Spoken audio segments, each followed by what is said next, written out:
Dennis, what are your insights on that topic of leaving your legacy? You can expound on your daughter and some other Sure. stuff. Yeah. I mean, from a practical standpoint, and that's what I'll really talk about is the practicality version of legacy and what comes down. People always come to the accountant, but they often come to me after the fact. So there's the obvious pieces of, you got to do an estate return. You got to do an inheritance return. State in New Jersey has some of the most screwed up rule. If you have an inheritance tax, if it's not in a direct line, if you don't have any children, if you don't have a direct line, expect your heirs for New Jersey to take as much of it as possible, because no one else is in line, so they kind of steal that money along the way. And that's literally what they're doing. They're stealing the money because there isn't someone else in line. So a lot of people think of that and come to me then.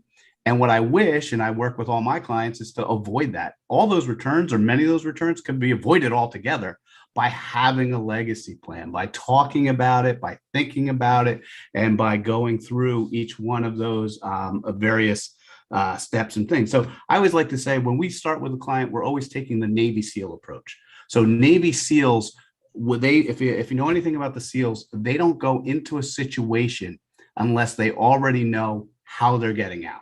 So very valuable asset to the US military. And they make sure that there's not just one way out, there's multiple ways out.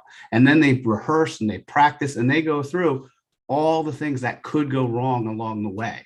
So when things go wrong, and they will go wrong, especially if you're a Navy SEAL, that you can address it and that you can have it. Well, the same thing should happen when you're creating your financial plans and when you're going through. And it's not all just about, avoiding taxes. It's really looking at, what is that passion? What is that goal? And we start with, where are you trying to get to?